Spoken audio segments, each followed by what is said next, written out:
কথা বলতে পারছি না, এইটারও মুক্তি, অর্থনৈতিক মুক্তি।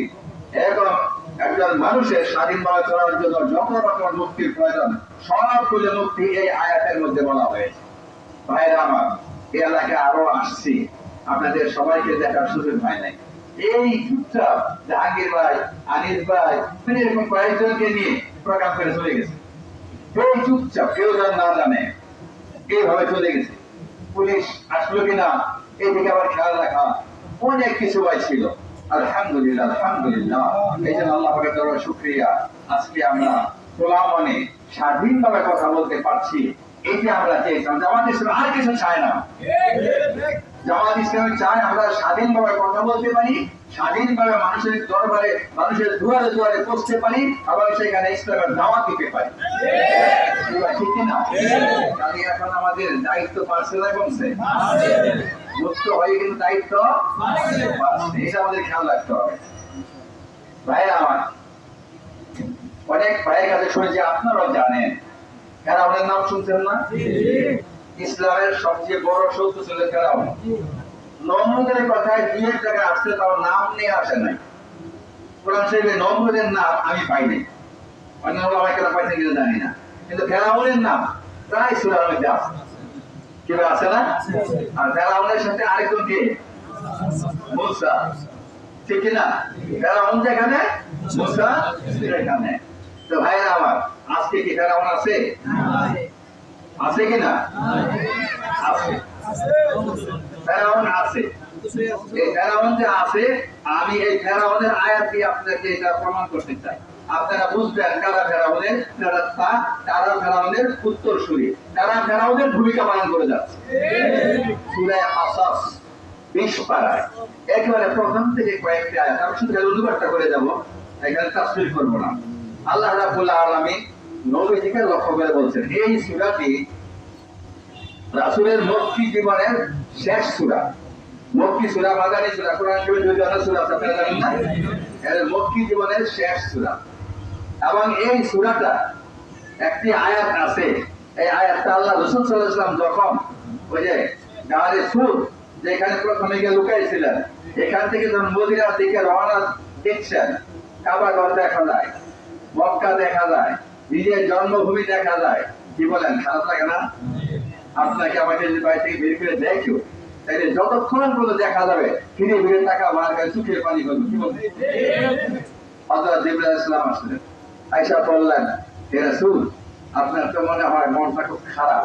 তিনি বললেন যে হ্যাঁ, মনটা ভাই খারাপই, কারণ মক্কা জন্মভূমি ছেড়ে আমাকে চলে যেতে হচ্ছে। তখন একটি আয়াত আছে, 85 নম্বর আয়াত এই সূরায়, ইন্নাল্লাযী ফারাযা আলাইকাল কুরআন লা রাদ্দুকা ইলা মাআদ। আর এই সূরার প্রথমে আছে লা রাদ্দুহু ইলাই। মুসা আলাইহিস সালাম জন্ম হলো, আল্লাহ তার মা আশঙ্কা করছেন যে না জানি এসে কবর করে ফেলেন। কি ভাই জানেন, এই ঘটনা আমি কাহিনী বলবো না। তখন মুসা আলাইহিস সালামের মাকে আল্লাহ ওহী করলেন কি, সিন্ধুকে বলে পাঠায় দাও, চিন্তা করো না, লারা দূর হয়ে যায়, আমি অবশ্যই তাকে তোমার কোলে আবার ফিরিয়ে দিই। আর এখানে বলছে কি, হে নবী, আপনার উপরে যে আল্লাহ কোরআন ফরজ করেছেন, কোরআন ফরজ করা অর্থটা কি? এটা ফারজ শব্দ লাগানো হয়েছে, অর্থাৎ কোরআন তেলাওয়াত করা, কোরআন বুঝা, কোরআনের বিধানাবলী নিজের জীবনে, সমাজে, পরিবারে প্রতিষ্ঠা করা, এটার নাম হলো ফরজ, কোরআনের ফরজ। এই কাজটা আল্লাহ দিয়েছেন আপনার দায়িত্ব। যদি এই কাজটা আপনি করতে পারেন, করেন,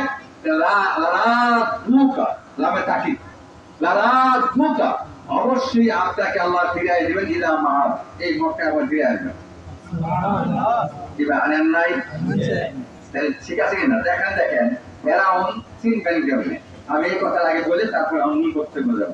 আল্লাহ রাব্বুল আলামিন বলেন, ইন্না ফিরআউনা আওয়া ফিল আরদ। ফেরাউন এই জমিনে খুব দাম্ভিক ছিল, আলা খুব দাম্ভিক ছিল, অহংকারী ছিল, কারণ তার ক্ষমতা, বিস্তর ক্ষমতা আছে। যেমন শেখ হাসিনা বলতো আমি সব, ঠিক আছে বলতো কিনা, আমি যা বলি সেইটাই।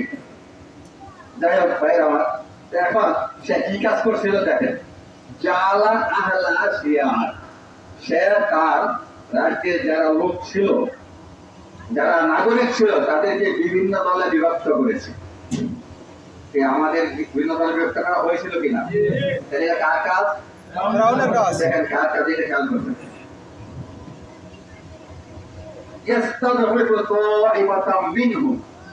আর একটা দলকে দুর্বল করে রেখেছিল।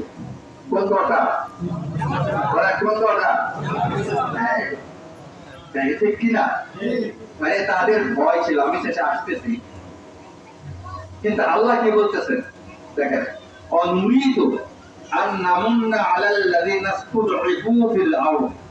কিন্তু আমি আল্লাহ ইচ্ছা করলাম যাদেরকে দুর্বল করে রাখা হয়েছিল তাদেরকে এখানে আমি কিছু অনুকম্পা, আমার পক্ষ থেকে সাহায্য আমি তাদেরকে দিই। কি ভাই, সেনাবাহিনী প্রধান প্রথম যখন কথা বললেন কার নামটা আগে বলছিল? শুনলেন কিনা? এটা কে করেছে? আল্লাহ বলেন আমি ইচ্ছা করছিলাম এটা। এরপরে আল্লাহ বলেন আমি আল্লাহ রাব্বুল আলামিন চাচ্ছি যে তাদেরকে নেতৃত্ব দিব, নেতা বানাই দিব। এখন নেতৃত্ব নিতে হবে জামাত ইসলামীকে। নেতৃত্ব জামাত ইসলামী। এই আয়াতের দৃষ্টিতে আমি বলছি, আমি নিজের কথা বলি না, আল্লাহর কথা বলছি। এরপরে আল্লাহ কি বলছেন দেখেন, আমি আল্লাহ তাদেরকে এই জমিনের ওয়ারিস বানাই দেব। ওয়ারিস বুঝেন তো? একটা জমি একজনের আছে, এখান থেকে কিনছেন, বেদাল লাগতে পারে, ওয়ারিসের সম্পত্তি কোনো অসুবিধা আছে? এটা আমার মামার বাড়ির সম্পত্তি, নানার সম্পত্তি। কি ভাই, ঠিক না? ওয়ারিস ওই শব্দ আল্লাহ ব্যবহার করছেন, অর্থাৎ এই জমিনের ওয়ারিস তাদেরকে বানাই দেব। এরপরে আল্লাহ কি বলেন, অন্নাক্কিনা লাহুম ফিল আরদি, এই জমিনে তাদেরকে আমি প্রতিষ্ঠিত করে দেব। এরপরে অনুরিয়া ফিরআউন ওয়া আমানা ওয়া যুনিয়াতাহুম মিনহুম মা কানু ইয়াহযারুন, আমি দেখাই দিতে চাই ফিরআউন এবং তার যে প্রধানমন্ত্রী ছিল হামান, তাদের বিরাট সৈন্যবাহিনী ছিল, তারা যে আশঙ্কা করত যে না জানি জামাত ইসলামী ক্ষমতায় যাবে। এই যে তাদের বড় ভয়। ভারতের সবচেয়ে বড় ভয় আমাদের প্রতিবেশী দেশ। আপনারা ভারতের বিভিন্ন আলোচনা, বিভিন্ন এডিটিং, বিভিন্ন পত্রপত্রিকার খবর দেখান, খালি শুধু জামাত ইসলামী নিয়ে কথা বলে। আমি এগুলো শুনি বিশেষ করে জামাত ইসলামী, কারণ জামাত ব্যাপারে তারা আশঙ্কা করে বেশি যে না জানি জামাত ক্ষমতায় এসে পারে, না জানি জামাত ক্ষমতায় এসে পারে। ভাইয়ের আমার, তাহলে দেখেন আয়াতের সাথে মিলছে কিনা? তাহলে এই কাজগুলি, এই যে অতীতে যে সরকার ছিল তারা যে কাজগুলি করেছিল, এই কাজগুলি আসলে কার কাজ? তাই আমরা ফেরাউন চিনছি। এই ফেরাউনের বিদায় আল্লাহ রাব্বুল আলামিন করেছেন কিনা? ফেরাউন সমুদ্রের তীরে যখন গিয়ে দাঁড়াইলো, রাস্তা দেখছে, ওই যে মুসাফার হয়ে গেছে তারা সমস্ত দলবল নিয়ে রাস্তা দেখছে, সে কি জানতো যে পানিতে বিপদে মরণ লাগবো? আমাদের এই স্বৈরাচার সরকার প্রধান, সে কি জানতো? একটু আগেও কি জানতো যে তাকে দেশ থেকে পালিয়ে যেতে হবে? আল্লাহ বলেন সানাস্তাদরিজুহুম মিন হাইসু লা ইয়ালামুন, আমি আল্লাহ তাদেরকে ক্ষমতা দেই, প্রথমে ক্ষমতা দেই, আর ক্ষমতা পাইয়া সে যখন ধরাকে সরা মনে করে তখন আল্লাহ রাব্বুল আলামিন তাদেরকে এমন ভাবে ধরি সেটা পায়। সূরা আরাফের মধ্যে আলোচনা আছে। ভাইরা আমার, এরপরে আরেকটা আয়াত আমি আপনাদের সামনে সূরা নূরের ৫৫ নম্বর আয়াতে আল্লাহ কি বলছেন দেখেন, ওয়াল্লাহুল্লাযীনা আমানু মিনকুম, তোমাদের মধ্যে যারা ঈমানদার এবং আমলে সালেহ করে তাদের জন্য আল্লাহর একটা ওয়াদা আছে। আল্লাহ কি আছে? ওয়াদা। খেয়াল রাখবেন, আল্লাহ বলেন না যে আমার একটা রহমত আছে, আমার একটা বরকত আছে, এটা বলেন না। কি বলছেন? ওয়াদা তো বুঝেন। হ্যাঁ, ওয়াদা। কি ওয়াদা? লা ইয়াস্তাখলিফান্নাহুম ফিল আরদি, আমি তাদেরকে অবশ্যই এই জমিনের মধ্যে নেতৃত্ব দিব, তাদেরকে এখানে রাষ্ট্র চালানোর ক্ষমতা দিব। ইস্তাখলাফান্না, খলিফা বানাই দিব। খলিফার কথাই কই বলতে, খলিফা বানাই দিব।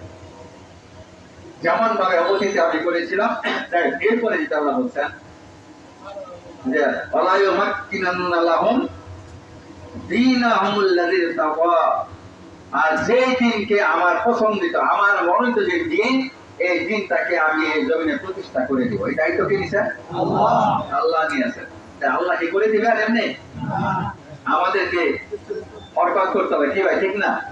এরপর আল্লাহ কি বলছেন দেখেন, ওয়ালা ইউবাদদিলান্নাহুম মিন বাদি খাউফিহিম আমনা। এবং এই যে একটা ভিতরটার সন্ত্রস্ত একটা বিভীষিকাময় একটা অবস্থা আমাদের সামনে ছিল। ওই যাইতে চিন্তা করতাম, বাজারে গেল, আমাদের অনেকেই বাজারে গেল এরকম হয়েছিল যে চুপচাপ বাজারে বেড়ে খালি একদিন আদায় করছে। আমি নিজে দেখছি কাপাসিয়া বাজারে যে অবস্থার পরিপ্রেক্ষিতে আমি বাজারে গেছেন, আমি একটু সালাম দিলাম, আচ্ছা ঠিক আছে ভাই। কেন? কারণ এমন একটা অবস্থা সৃষ্টি করেছিল, একটা ভিতর সন্ত্রস্ত অবস্থা। আল্লাহ বলেন এই অবস্থা থেকে আমি আল্লাহ রাব্বুল ওয়াদা করতেছি তোমাদেরকে নিরাপত্তা দান করব। ভাইরা আমার, এই আয়াতে কারিমা কয়েকটি আপনাদের কাছে আয়াত করছি, এর আলো আমি কি একটা কথা বলতে যে আমরা জামাত ইসলামী করি।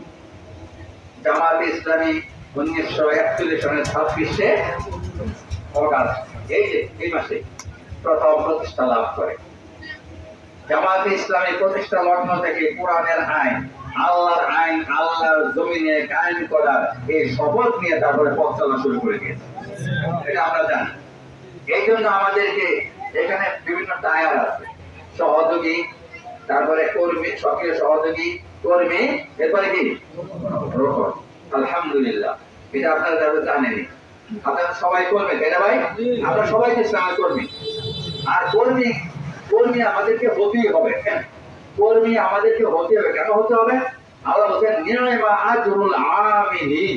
আগে অনেক লম্বা যে যারা কর্মী, এই কোরআনের কর্মী যারা, আল্লাহ দিনের কর্মী যারা, তাদের জন্য আল্লাহ রাব্বুল আলামিন কতই না উত্তম নিয়ামত রেখেছেন। সুবহানাল্লাহ। ভাই আমরা কতই না উত্তম অ্যাবস্ট্রাক্ট নাউন যেটাকে বলা হয়, কতই না উত্তম নিয়ামত তাওয়াজ্জুহ, এই শব্দ আল্লাহ ব্যবহার করেছেন। তা আমরা কি সবাই এর অংশীদার হতে চাই না? আমরা যারা এখনো এখানে যারা উপস্থিত, যারা এখনো জামাত ইসলামীর ছায়া তলে আসে নাই, কেউ আসা প্রয়োজন আছে কিনা? কেন আসবো? ওই যে আল্লাহর কাছ থেকে নিয়ামত পাওয়ার জন্য, আল্লাহর কাছ থেকে নিয়ামত পাওয়ার জন্য। এই পর্যায়ে এখানে আমরা যারা আছে অনেকেই আছেন বাড়িওয়ালা, আছি না ভাই? বাড়িওয়ালা আছে। আমার বাড়িতে হয়তো 5টা 10টা ফ্যামিলি তারপরে ভাড়া থাকে না? তাই কিনা বলেন?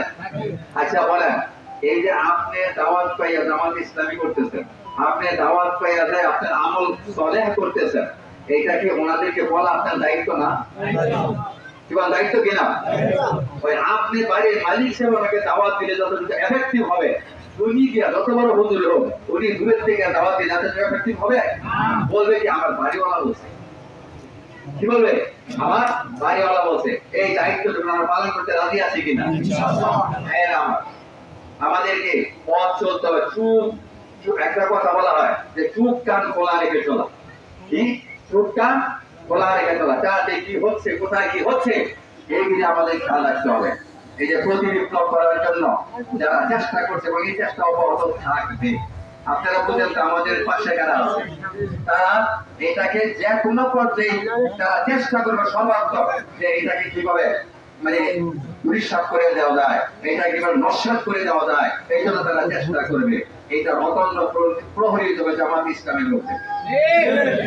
জামাত ইসলামী যারা করে, কোথাও যদি শোনেন কারো বাড়িতে চাঁদাবাজি হচ্ছে, সেখানে আপনারা এগিয়ে যান, চাঁদাবাজি এই দেশে চলবে না। কোথাও শুনছেন কারো উপর অত্যাচার করা হচ্ছে, কোন অন্য ধর্মের উপরে সুযোগ পেয়েছে, আছে না এরকম, সেখানে তাদের উপরে জুলুম করছে, সেখানে আমাদের লোকদের এগিয়ে যেতে হবে।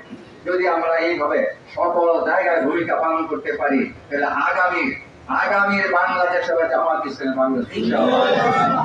এই জন্য আমাদের যে সোজারা রাজনীতি করে তারাও এখন চিন্তা করছে, তারা চিন্তা করতেছে যে আমরা সামনে ক্ষমতা আসবো, এরাও কিন্তু শব্দটা আছে, এরাও কিন্তু আসলে বলতেছে জামাতের আমির যেভাবে করতেছে, যেভাবে এই পানির মধ্যে গিয়ে নামে, দেখছেন না? আর কোন নেতাকে দেখছেন? আর কোন নেতাকে দেখছেন? জামাত ইসলামের নেতা যেখানে অসুবিধা আছে, কি হিন্দু কি মুসলিমকে বলতো, এই থেকে উনি খেয়াল করেন, সবার কাছে উনি চলে যান। এই যে তার এই ভূমিকাটা, এই ভূমিকার জন্য তারা পালন করতে পারে না, কিন্তু তারা মনে মনে কি করে? হিংসা করে। হিংসা যে না জানি জনগণ তাদের পক্ষে চলে যায় আর ভোটগুলি সব আমাদের বাসে পড়ে। ইনশাআল্লাহ আমরা যদি এই কাজ করতে পারি, এই যে আয়াত থেকে বলেছি আমি, কি বলেন আল্লাহ আমাদের থেকে দিবেন না? এটা আল্লাহর ওয়াদা না? আল্লাহর ওয়াদা। ভাইয়েরা আমার, এই জন্য আমাদের এখন দায়িত্ব অনেক বেশি, অনেক বেশি। আমরা প্রতিদিন ঘরে ঘরে যেতে হবে, যাদের কাছে এখন দাওয়াত পৌঁছে নাই তাদের কাছে আমাকে দাওয়াত পৌঁছাইতে হবে। প্রতিদিন গ্রামে গ্রামে গ্রাম কমিটি করতে হবে, ভোট কেন্দ্র কমিটি করতে হবে। খালি শুধু ওয়াজ করলেই চলবে না, এই কাজগুলো আমাদের করতে হবে। এইগুলি করতে হবে কেন? সামনে 1 বছর, 2 বছর, 3 বছর না 5 বছর পরে নির্বাচন হবে না ভাই? এই নির্বাচনে আমাদেরকে যেন আমরা একটা ভালো ফল পাই, আল্লাহর কথা আপন করে আমাদেরকে এই দায়িত্ব পালন করতে আমরা করতে পারবো কিনা ভাই? ইনশাআল্লাহ। আমরা তো আল্লাহ দিনের জন্য করি। আমরা কি এরকম যে এখানে বাস স্ট্যান্ডার, এখানে বেবি স্ট্যান্ডার আমারে দিব, আমি এখানে চাঁদাবাজি করি, এরকম ভাই জামাত করে না। জামাত ইসলামী এবারে আপনারা লক্ষ্য করেছেন যে তারা যখন আমাদের দেশে একটা দলের লোকেরা যখন লুটপাট করা শুরু করে দিয়েছে, চাঁদাবাজি করা শুরু করে দিয়েছে, জামাত ইসলামীকে মজলুমদের পাশে দাঁড়িয়েছে। কি ভাই দাঁড়াচ্ছে কিনা? দাঁড়াইছে। এই জন্য আমাদেরকে যারা বিভিন্ন দলের লোক আছে তাদের সাথে সুসম্পর্ক গড়ে তুলতে হবে। উলামায়ে কেরাম যারা আছেন বিভিন্ন মাসলাকে, বিভিন্ন মানহাজে, ওনাদেরকে সালাম বিনিময় করে আমরা আমাদের কাছে বুকে টেনে আনতে হবে যে আমাদের মধ্যে কোনো বিভেদ নাই। আল্লাহ কি করা যাবে না? বিভেদ করা যাবে না। আমাদেরকে ঐক্যবদ্ধ, দ্বিতীয় ঐক্যবদ্ধ থাকবো, আমার সমাজের মধ্যে ঐক্য সৃষ্টি করবো, আমাদের দেশে ঐক্য সৃষ্টি করবো। তাহলে ইনশাআল্লাহ আমাদের মন্দিরের মাকসুদের মধ্যে পৌঁছা ইনশাআল্লাহ আমাদের জন্য সহজ হয়ে যাবে। ভাইরা আমার, আমি কথা দীর্ঘায়িত করবো না, যে আমি আপনাদের কাছে এই আত্মাতে এসে গেলাম যে এখন থেকে আপনারা যারা দাওয়াতি কাজ করেন এইটা খেয়াল করবেন, দাওয়াতি কাজ করা কি ফরজ না? এটা আপনারা জানেন? এই আয়াত তো জানেন, কোরআন শরীফে আছে না? কোরআন শরীফে আছে যে এটা ফরজ। তাহলে এই দাওয়াতি কাজ সময় করতে হবে না? কার কার কাছে দাওয়াত এখনো পৌঁছে নাই, এই এই দিকটা আমাকে লক্ষ্য রাখতে হবে। যে ভাইয়ের কাছে পৌঁছে নাই, এই ভাইয়ের কাছে পৌঁছে যাবো, ওই ঘরে আমি পৌঁছে যাবো যে ঘরে এখনো পৌঁছে নাই। আল্লাহ রসুল সাহাবায়ে কেরাম যেভাবে ঘরে ঘরে দাওয়াত পৌঁছে দিয়েছিলেন, আমাদের কাছে এইভাবে প্রতিটি ঘরে ঘরে দাওয়াত পৌঁছাতে হবে। ইসলামের দাওয়াতের উপরে নির্ভর করবে ইসলামের প্রচার, ইসলাম প্রসার, ইসলাম প্রতিষ্ঠা। এই জন্য আমরা আসেন দাওয়াতি কাজে বেশি নিমগ্ন হই এবং দাওয়াতি কাজ আল্লাহর ওয়াস্তে করবো, আল্লাহ দিনের জন্য করবো, আল্লাহকে সন্তুষ্টি করার জন্য করবো। এইভাবে যদি আমরা করতে পারি তাহলে ইনশাআল্লাহ আমরা এতদিন পর্যন্ত যে আশা লালন করে, যে আশাকে লালন করে আমরা চলেছি, যেটা আমরা পেতে চাই, এইটা বোধ হয় ভোট কাছাকাছি এসে গেছে। বোধ হয় ভোট কাছাকাছি। যদি আল্লাহ তোমরা যেটা চাও এটা পরের কথা। আল্লাহ কি বলছে? তোমরা যেটা চাও এটা 2 নম্বর কথা। 1 নম্বর হচ্ছে তুমি ময়দানে কাজ করতে থাকো, চাও কি যে এই দেশে ইসলাম কায়েম হয়ে যায়। আল্লাহ বলেন অফরা, এটা 2 নম্বর, এটা 1 নম্বর না। আমি নাজাত পেতে চাই, জামাত ইসলামী ক্ষমতা এসে গেছে, আমি যদি নাজাত না পাই তাহলে আমার জীবন ব্যর্থ। কি বলেন ঠিক কিনা? আমাকে নাজাত পাওয়ার উসিলায় আমাকে কাজ করতে হবে। আল্লাহ রাব্বুল আলামিন আমাদের সকলকে তৌফিক এনায়েত ফরমান। ওয়া আখিরু দাওয়ানা আলহামদুলিল্লাহি রাব্বিল আলামিন।